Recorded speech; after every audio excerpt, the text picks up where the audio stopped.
there, I'm Square, and let's talk about anime.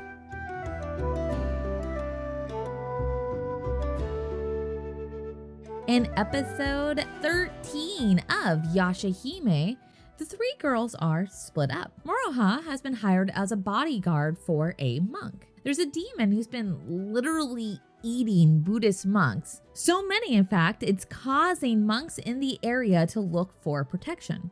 This leads Toa and Setsuna to have the task of guarding another local monk, who just so happens to be our favorite monk from the original anime, Miroku.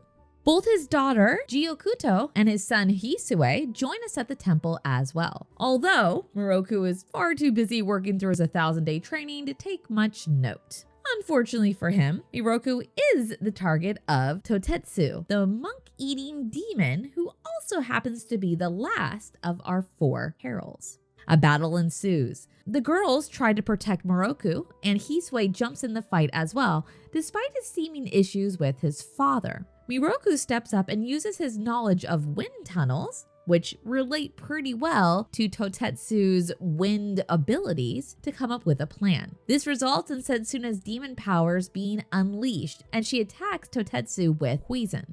This causes Totetsu to flee, and Moroha's chance at a bounty to flee as well. Overall, I really enjoyed this episode. This is something so many of us in the Inuyasha fan community have been wanting for a while. Any type of update of the main cast from the original series. Being able to see Miroku and Sango again, even if the latter is only briefly, did hit my nostalgia hard. And we got to see what everyone was up to. Sango is still aiding the Demon Slayers by crafting equipment. Miroku is in the middle of an intense 1,000-day training to hopefully get divine powers. We get to see how Hisue interacts with both of his parents. And finally, we get to see a grown-up version of their daughter, one of the twins we saw back in episode 1, Gyokouto. But just one of the twins. And that really stood out. But let's put a pin in that for now. I found the family dynamic to be the most interesting thing about this episode. There was this aura of tension from the start. We see Sango almost alone, seeming just kind of down. The family doesn't live in the middle of a village, they're off in a house somewhere. Her other half, Miroku, is nowhere to be found. He's off training in the mountains and has been gone for over 2 years.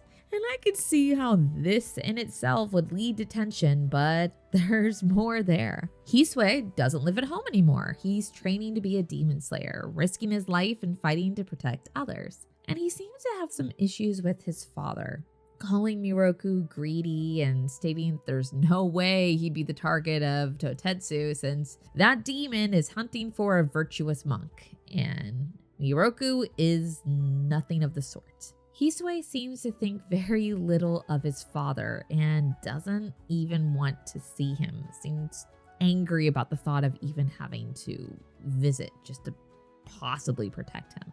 And it's nice to see some acknowledgement of this from Miroku later in the episode. He knows he hasn't been the best to his son, and he admits that. And that does seem to impact Hisue a bit. I wouldn't say that this means they've completely made up and they're the bestest of besties now, but that's a good thing. With all these bad feelings towards someone as important as a parent, I don't think it'd be realistic for things to be solved in one action, one conversation, a single episode. I hope the writers continue with this. There should still be some issues there. This is something that's obviously affecting Hisue deeply. It shouldn't just go away just like that. I want to see more development, and I like what they're showing us so far. We don't see much of Gyokouto, the twin, the older sister of Hisue. We see her helping her mother and helping her father, and she's encouraging Hisue to spend time with Miroku, and she's all smiles and doesn't seem to show anything deeper.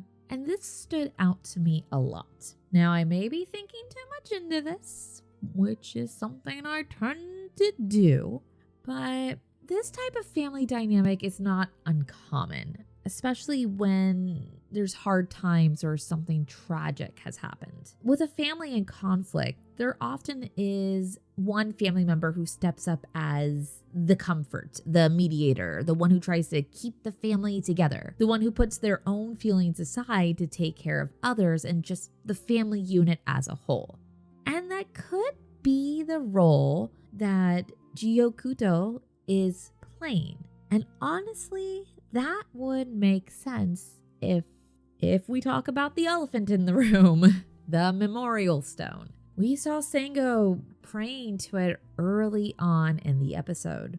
The stone is just outside their home, giving a sense of significance and familiarity. So, whose stone is this? Well, I'd say the obvious answer would be the only family member we didn't see in this episode, the other twin, Kinu. And if we consider that this memorial stone is the grave of the daughter, the sister, the twin of the family, this whole tension and family dynamic makes sense. Everyone is grieving. Sango does come across as depressed. Her emotions just seem overall down, low energy. She's just at home, praying to the stone, crafting equipment, a familiar action that may bring a bit of comfort. Miroku, on the other hand, has done the opposite. He's completely thrown himself into his work.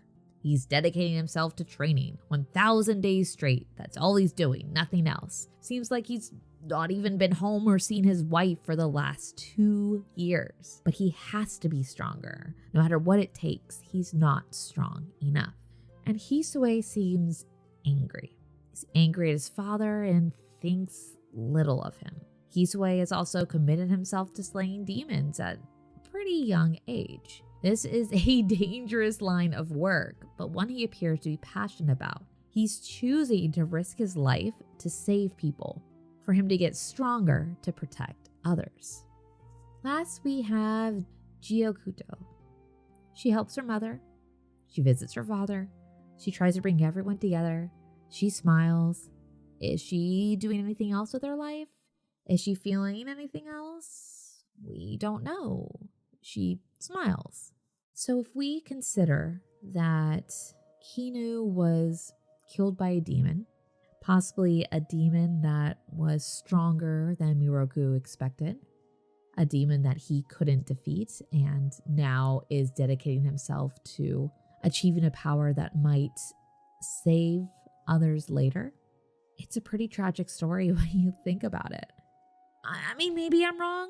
Maybe Kinu is just off somewhere, living her life, traveling. Maybe she has a new family. Maybe she's just doing something completely different. But considering the evidence, it's pretty compelling.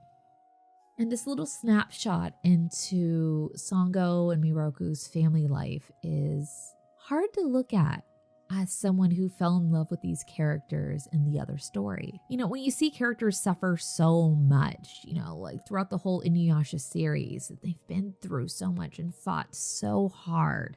You just want that happily ever after. So to see hints that that's not happening here, it's rough. But I don't want to end on a completely negative note. That's just not who I am as a person. It feels awkward. I would like to talk about the art a little bit, and you may notice that it is very different than what I usually do. And honestly, I wanted to push myself outside my comfort zone a bit. I wanted to try a style that I don't typically do. And when I saw Miroku, and he's running around through the hills with his long wavy locks, I couldn't help but think of character designs of males from shoujo manga. And they're usually done up in a very dramatic way. And oftentimes, honestly, in shoujo manga, the males are more beautiful than the females are. I don't know if I quite achieved that here. I'm not used to drawing this type of thing, but it was fun to try. And I'm intrigued by the overall effect. And I hope that it was interesting to you to see something just a little bit different. Now, next week, there is no episode of Yashahime. So I'm actually working on a couple other things and things I've been working on for a little while. But with, the holidays, schedule's been disrupted, but I have lots and lots of plans. So I'm going to try something a little bit different next week. And I would really appreciate your feedback on that. I really want to make this channel grow. Any type of support is super helpful. Any type of feedback I take to heart. So thank you for joining me today. Please like, subscribe, and all of those cheesy YouTube things. And I hope you have an artsy day.